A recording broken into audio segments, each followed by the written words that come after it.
Meski terampil bermain gamelan, Sunan Bonang bukan putra penabuh gamelan.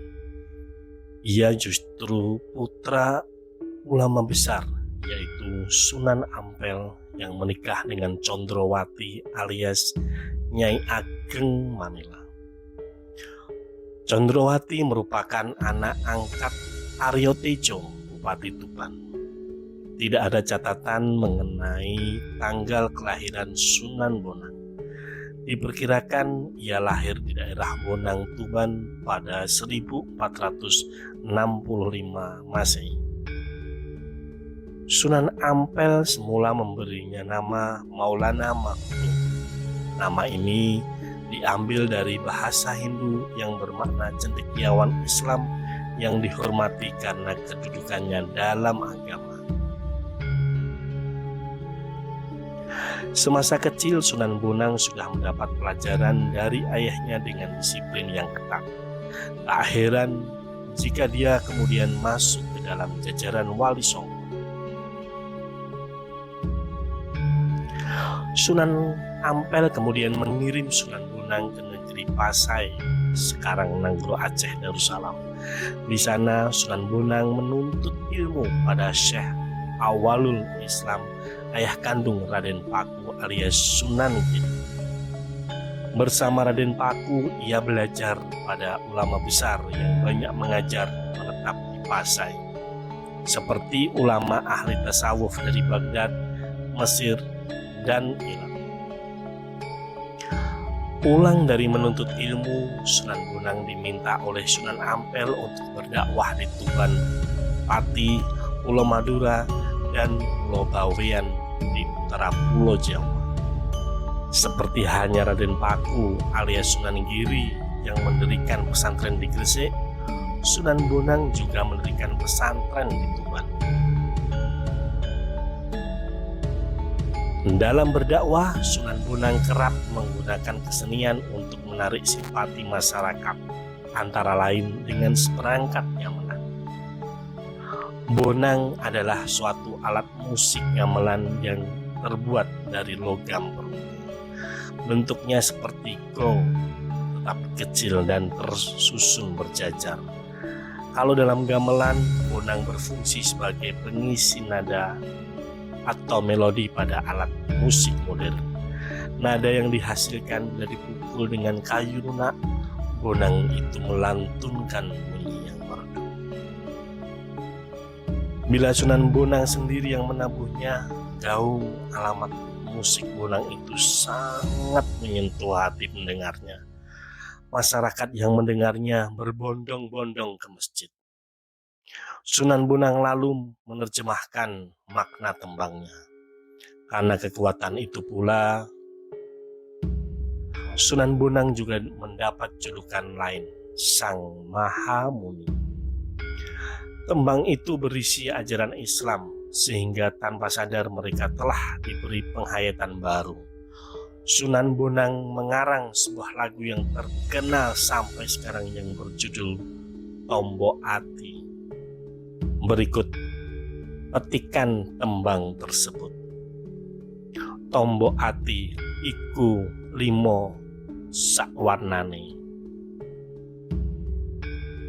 maca Quran angen-angen sak maknane, kaping pindho salat wengi lakonon, kaping telu wong kang saleh kancanono, kaping papat kudu weteng ingkang luwih, kaping 5 ndikir wengi ingkang suwe, salah sawijining sapa bisa nglakoni, muga-muga Gusti Allah ngijabahi.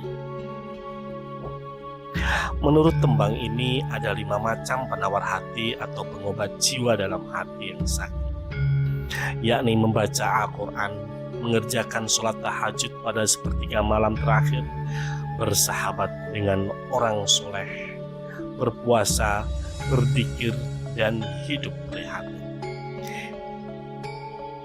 Inilah pula yang sering dilantunkan MH Ainun Najib bersama kelompoknya Kiai Kanjeng dalam sejumlah pagelaran. Di luar acara, MH Tombo Ati hingga kini masih kerap dinyanyikan para santri di pesantren dan masjid. Opik adalah salah satu artis penyanyi yang tenar gara-gara menyanyikan lagu tersebut. Albumnya meledak, laris manis bak kacang goreng, bahkan sampai menembus 700.000 keping. Di bulan puasa pernah menjadi jingle di salah satu stasiun televisi nasional. Pada masa hidupnya, Sunan Bonang menyanyikan Tombo Ati untuk menarik masyarakat agar memeluk Islam. Pada saat tahun itu, menabuh gamelan yang terbuat dari kuningan buatan sejumlah warga desa Bonang, Jawa Timur. Nama desa inilah yang kemudian melekat pada gelar Sang Sunan. Pada masa itu, daerah Bonang masih di bawah kekuasaan kerajaan Majapahit yang mayoritas masyarakatnya beragama Hindu. Kebetulan, para penganut Hindu pada masa itu sangat akrab dengan musik gamelan.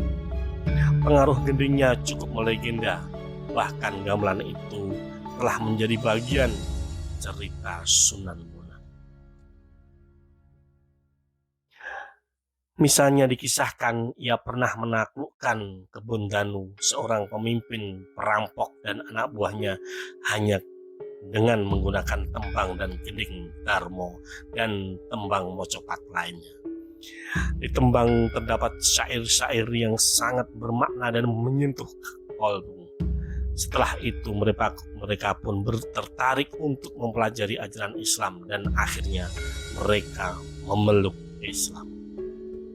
Pada masa hidupnya, Sunan Bonang termasuk penyokong kerajaan Islam Demak dan ikut membantu mendirikan Masjid Agung Demak. Ia menjadi imam pertama di masjid tersebut. Oleh masyarakat Demak, ia dikenal sebagai pemimpin bala tentara Demak. Dialah yang memutuskan mengangkat Sunan Ngudung sebagai panglima tentara Islam Demak.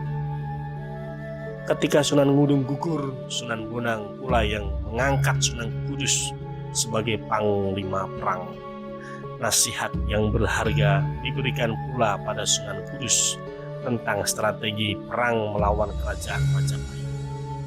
Selain itu, Sunan Bonang dipandang adil dalam membuat keputusan yang memuaskan banyak orang melalui sidang-sidang pengadilan yang dipimpinnya. Misalnya, dalam kisah pengadilan atas diri Syekh Siti Jenar alias Syekh Lemah Abang.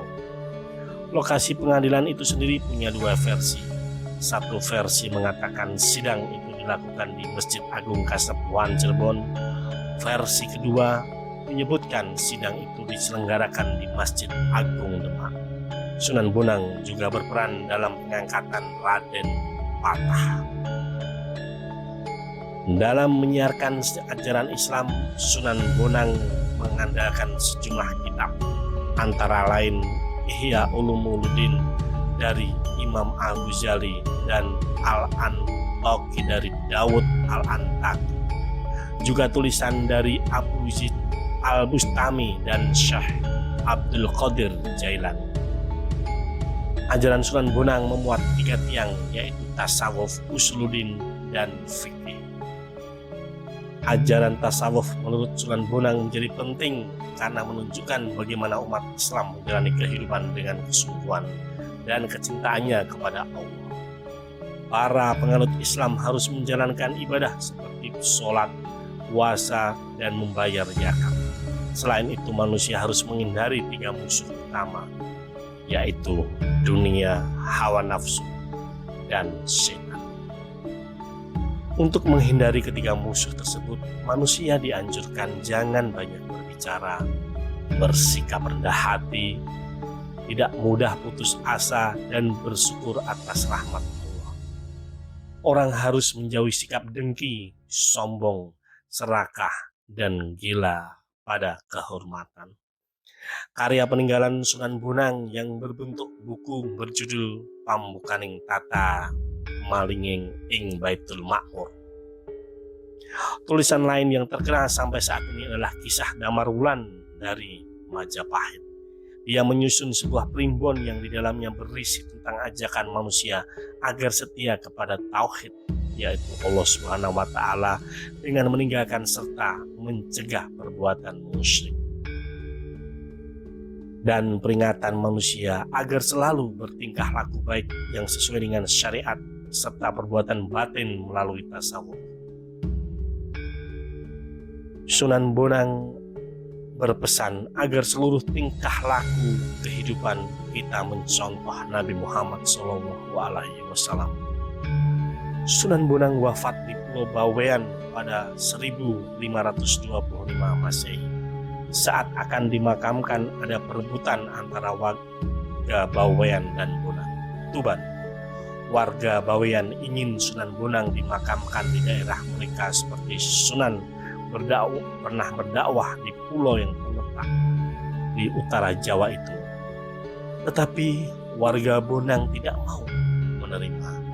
Pada malam setelah kematian Sunan Bonang, sejumlah murid dari Sunan Bonang menghadap ke Bawean untuk mengambil jenazah Sunan Bonang. Esoknya dilakukan pemakaman. Anehnya, jenazah Sunan Bonang tetap ada di Bonang maupun Bawean. Karena itu sampai sekarang makam Sunan Bonang ada di dua tempat, satu di Pulau Bawean dan satunya di dekat Masjid Agung Tuban, Desa Torejo. Ini kuburan itu dikitari tembok dengan 3 lapis halaman. Setiap halaman dibatasi tembok berpintu gerbang sampai dengan tutup. Usia Sunan Bonang masih sendiri atau membujang, artinya ia tidak menikah.